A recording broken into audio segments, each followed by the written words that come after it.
nampak saya punya screen? Okay, kalau tampak bagi tahu.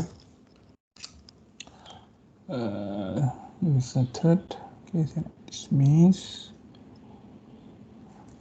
Okay, jadi saya dah muat naik nota.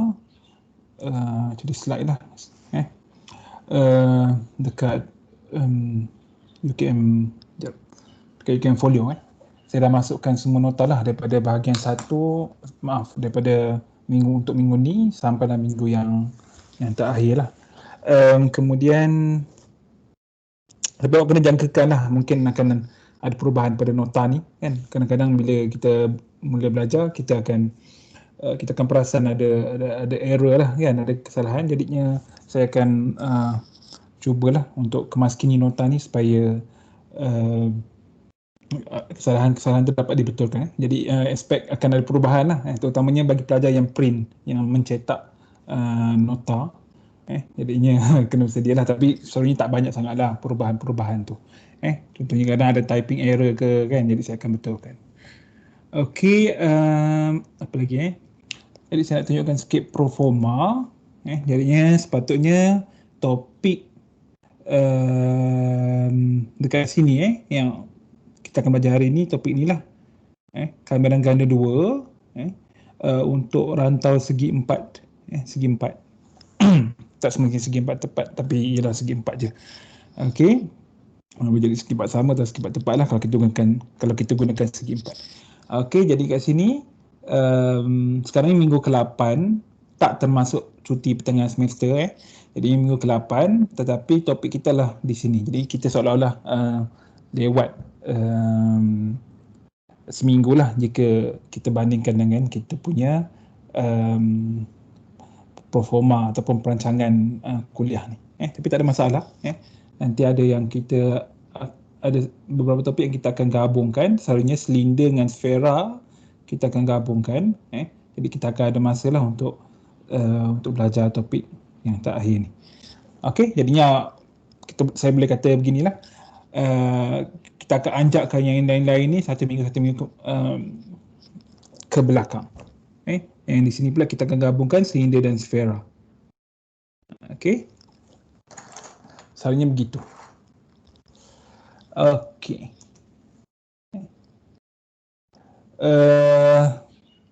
Ni nota ni diambil diubah daripada buku calculus, Anton dan lain-lain. Okey. Ni beberapa topik.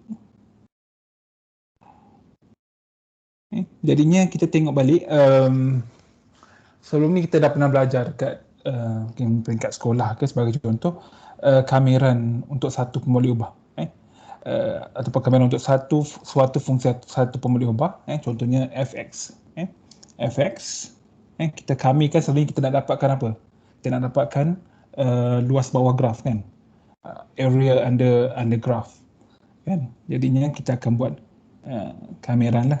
Contohnya kalau saya boleh lukis kat sini, saya nak besarkan. Okey, let's say kita ada ini fx bagi contoh.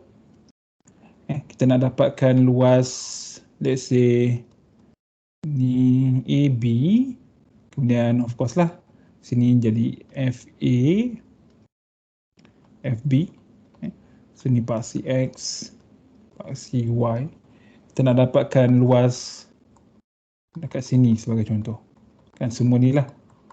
Jadi kita akan lakukan kameran. Kan ni dah pernah belajar sebelum ni.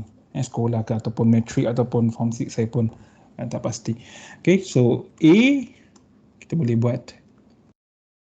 A adalah selalunya area lah ataupun luas. Adalah kita kamikan Fx terhadap dx daripada ataupun dengan batas A ke B, ataupun kita kata kita integrate fx with respect to x from A to B kan, daripada x sama dengan A sama dengan x sama dengan B. So kita boleh dapatlah begini.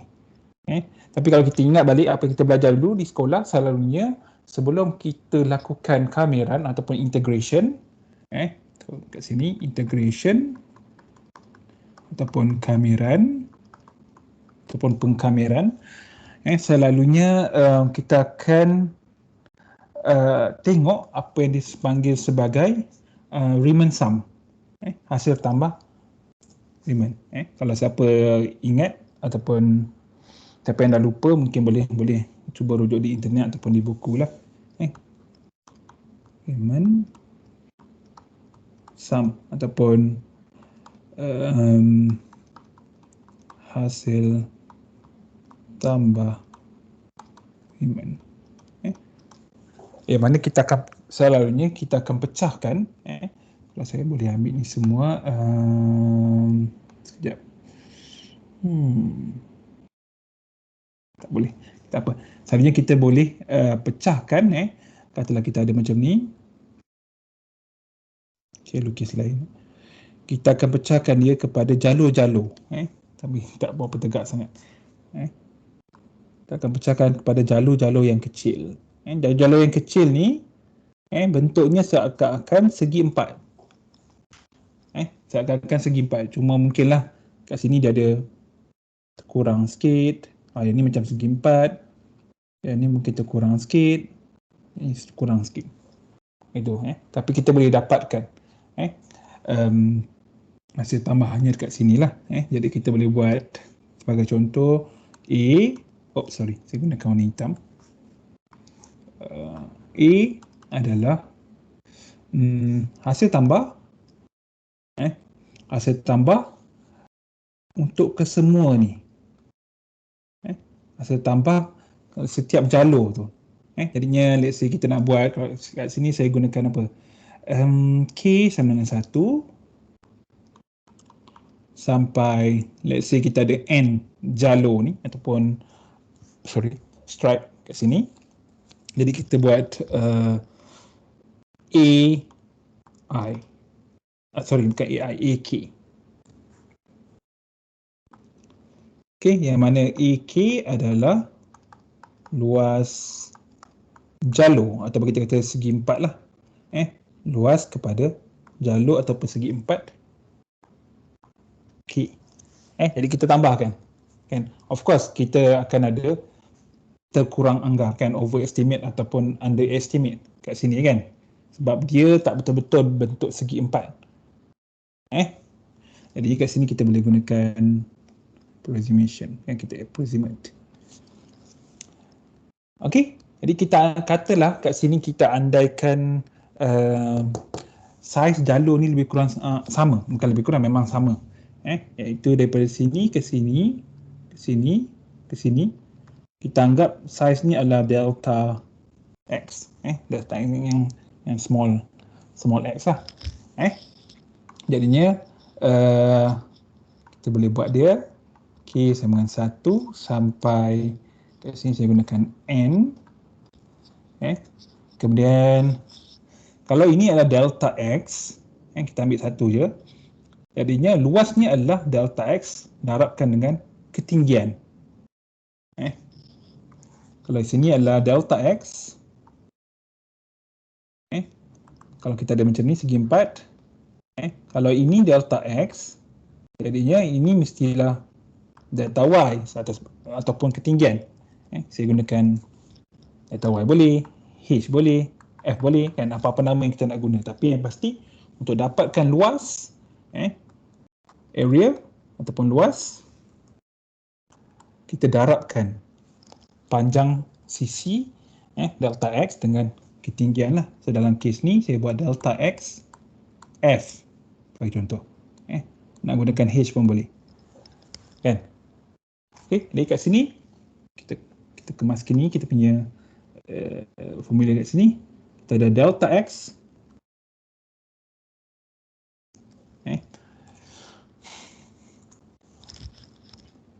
darabkan dengan ketinggian. Ketinggian apa? Ketinggian jalur ni lah. Ketinggian dia adalah F X K. Jadi XK tu apa? XK adalah titik-titik kat sini. Kita selalunya XK adalah titik tengah. Mungkin saya boleh tandakan gunakan warna hijau. Oh, sini biru. Kan? Let's say ini adalah XK kita. Ataupun kat sini. Selalunya titik tengah lah. Jadinya, bila kita ada satu titik, kita tandakan sebagai XK, kita dapatkan nilai ketinggian XK itu iaitu Fxk. Dah dapat, kita darabkan dengan lebarnya iaitu delta X. Kemudian, itu untuk satu jalur saja. Kita ada banyak jalur kan, jadinya kita akan tambahkan semua ni. That's why kita ada sigma kat sini kan, kita ada summation. Kita ada hasil tambah dekat sini. Kalau tengok dekat formula tu, delta X tu dia ada K kat sini. Ini bermaksud, kalau saya letak dekat sini, K, ini bermaksud kita anggap saiz setiap jalur ni tidak sama. Kan?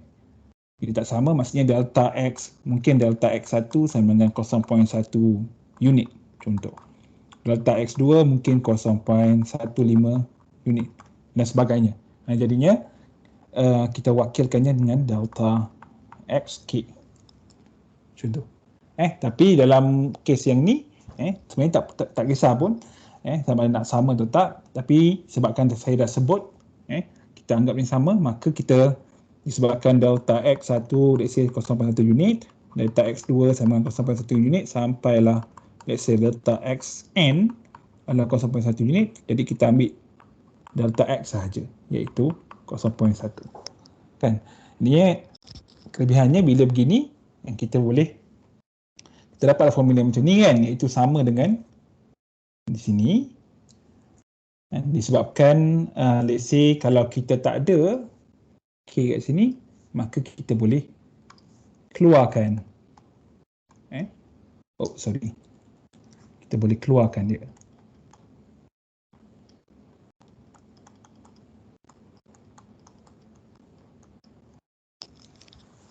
Okey, jadi kita tak perlu nak fikir pun pasal delta X ni, sebab delta X ni hanya satu pemalar. Katalah kita ambil 0.1 dan just gantikan 0.1, darabkan dengan kesemua hasil tambah ni. Ni just recap apa yang kita mungkin yang kita pernah belajar sebelum ni lah.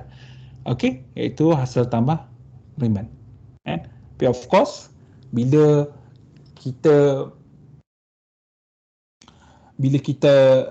tambah ataupun bila kita kecilkan jalur-jalur ni, kita kecilkan jalur-jalur ni, contohnya begini.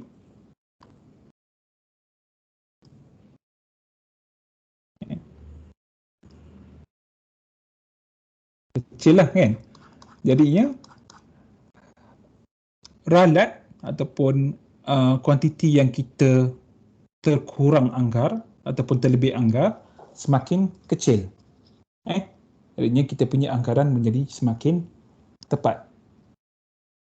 Okey, boleh tengok dalam buku sebagai contoh, kita ada sebut tengok contohnya dalam buku Anton sendiri, iaitu di mana nota saya ni rujuk buku ni Anton ataupun Stewart ataupun Lasser, dia cerita kan bagaimana bila kita tambah bilangan bila kita tambah bilangan jalur tu, maka kita punya anggaran semakin tepat. Okey, jadinya that's why kat sini kita ada had bila mana delta XK, maksudnya bila jalur semakin menghampiri kosong, maka kita akan dapat nilai peranggaran yang semakin hampir dengan nilai kameran yang kita buat. Ataupun yang kata lain, bila saiz jalur di sini semakin kecil menghampiri kosong, yang bermaksud kita ada semakin banyak jalur, ataupun yang kata lain, bila n menghampiri infinity, dan yang dalam ni sama je, jadi kita akan dapat nilai sama dengan kamera. Jadi itu pula kan macam mana kita nak jadinya begitulah cara kita terbitkan formula kamera ni. Sebenarnya kalau kita tengok contoh nanti, kita ada kita ada begini kan, contohlah kan.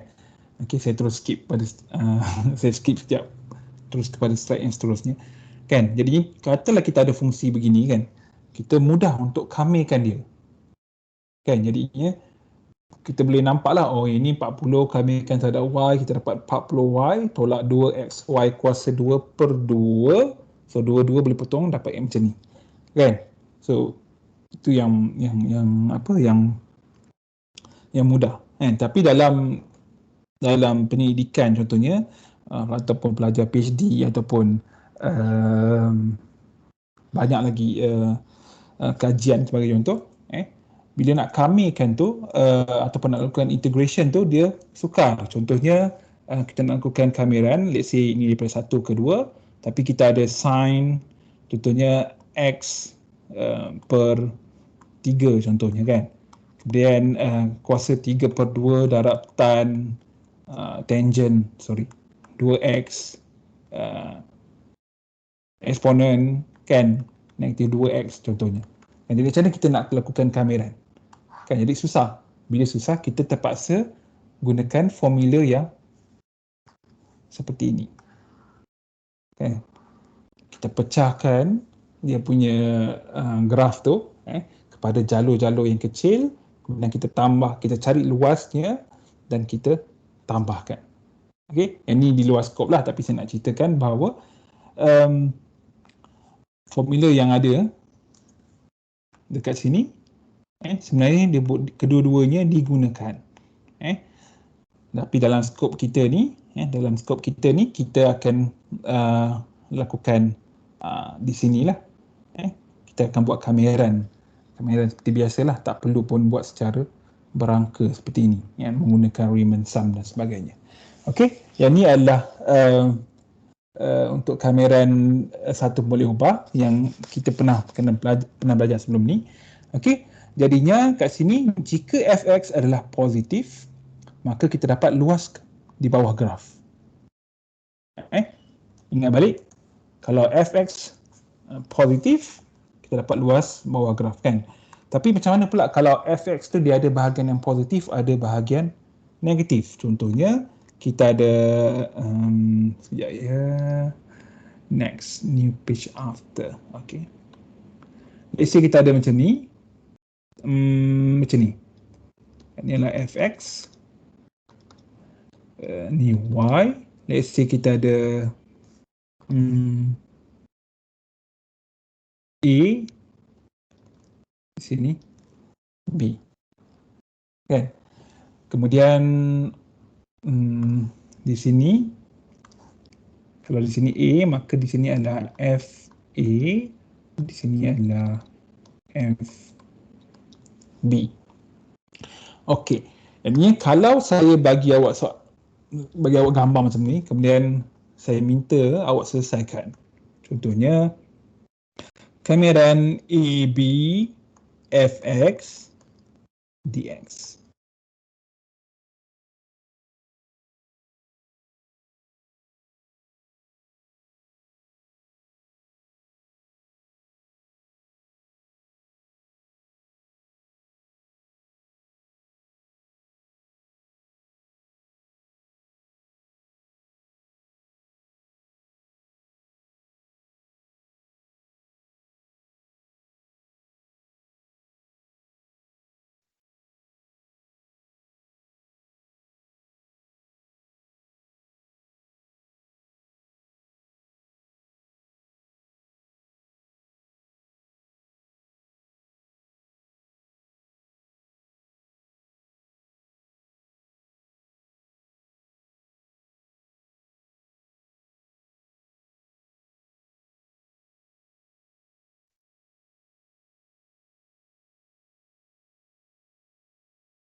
Dengar tak?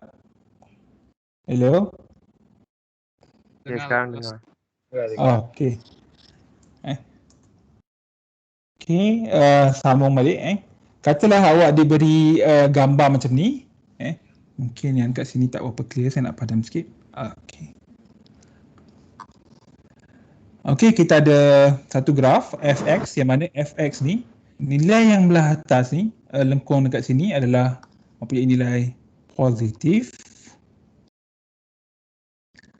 Kenapa positif? Sebabnya dia berada pada bahagian y yang lebih besar daripada kosong.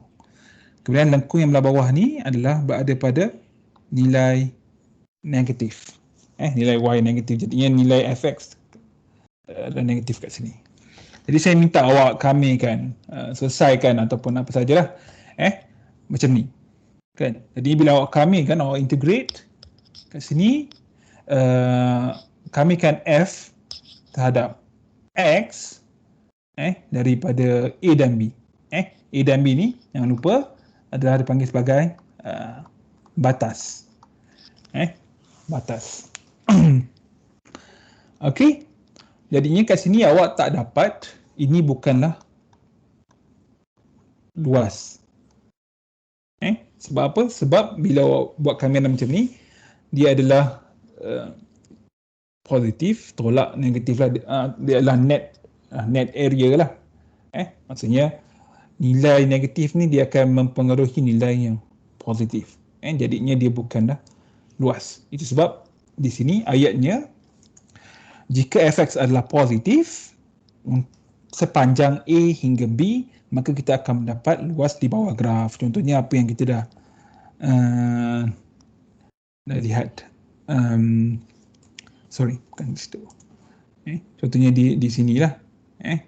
Kalau fx sentiasa nilai positif dari A hingga B, dia tak melintasi kita kata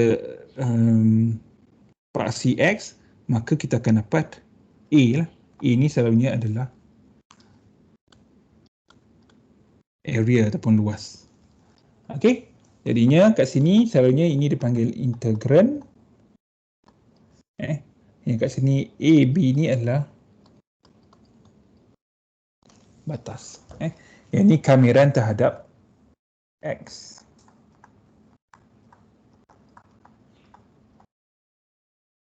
Terhadap X. Okey.